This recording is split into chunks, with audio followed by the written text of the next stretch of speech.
রহমতের নবীজি খেজুরের বাগানের পাশ দিয়ে নবীজি হেঁটে যাচ্ছেন মদিনায়। একটা উট দৌড়ে আসছে। উট এসে আল্লাহর হাবিবের কদম মুবারকের সামনে পড়ে মাথা নিচু করে নবীজির কদমের মধ্যে মুখ লাগায় কাঁদতেছে। উটের জবান খুলে গেল। উট কাঁদে আর বলে, ইয়া রাসূলুল্লাহ, ইয়া হাবিবাল্লাহ, নবী গো, আপনার কদমে আমার আরজি। উট কি জন্য তুমি কাঁদো? বলে, ইয়া রাসূলুল্লাহ, আমাকে শুধু মারে, আঘাত করে, কিন্তু খাদ্য দেয় না, কাজ বেশি বেশি করায়। এমন সময় পিছে পিছে ওই মদিনার সেই উটের মালিক দৌড়ায় আসছে। আল্লাহর নবী বললেন, ও উটের মালিক, তুমি কি উটের মালিক? বলে, হ্যাঁ ইয়া রাসূলুল্লাহ। তুমি কি তাকে খাবার কম দাও, কাজ বেশি করাও এবং মাঝে মধ্যে তারে পিঠাও? বলে, ইয়া রাসূলুল্লাহ, কি করে আপনি জানলেন? বলে, উট এসে তোমার বিরুদ্ধে আমার কাছে অভিযোগ পেশ করেছে। একবার জোরে বলা যাবে কি আল্লাহু আকবার? বিশ্ববিখ্যাত আল্লাহর একজন ওলি ছিলেন, তার নাম হযরত মালিক ইবনে দিনার আল ইরাকি আল বসরি রাহমাতুল্লাহ আলাইহি। হযরত মালিক ইবনে দিনার তিনি প্রত্যেক বছরে মক্কায় হজ করার জন্য ইরাকের বসরা থেকে আসতেন। এক বছর তিনি হজে আসলেন, হজ শেষ করলেন।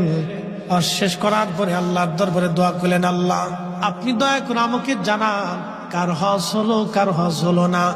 আপনি দয়া করে আমাকে একটু জানান আল্লাহ। উনি দোয়া করলেন, কান্নাকাটি করলেন, আল্লাহ এত মানুষ হজে আসলো কিন্তু দোয়া কবুল হলো কি হলো না জানা নাই।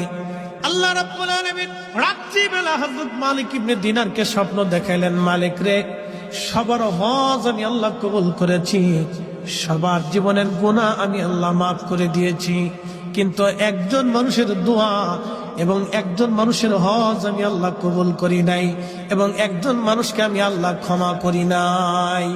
লক্ষ লক্ষ মানুষ আমি মাফ করছি, কিন্তু একজনকে মাফ করি। তো মালিক ইবনে দিনার ইরাকি বসরি খুব চিন্তায় পড়ে গেলেন যে ওই একটা লোক যদি আমি হই তাহলে আমার জীবন বরবাদ হয়ে গেছে। ওরা তো সবসময় আল্লাহকে খুশি করার জন্য নিয়োজিত থাকে। একসাথে বলবেন আল্লাহু আকবার। ওলিরা কাকে সন্তুষ্ট করতেন? আল্লাহকে, রসুল। ওলিদের কাজই ছিল আল্লাহ তার রসুলকে খুশি করা। কত পদ্ধতি দিয়ে তারা আল্লাহকে খুশি করে, যত পদ্ধতি ছিল সব পদ্ধতি দিয়ে তারা আল্লাহ এবং তার রসুলকে খুশি করতেন। সবসময় তাদের কাজ ছিল আল্লাহ তার রসুলকে খুশি করা। আর আমরা হয়েছি ব্যতিক্রম, আমাদের কাজ হলো খালি শয়তানকে খুশি করা।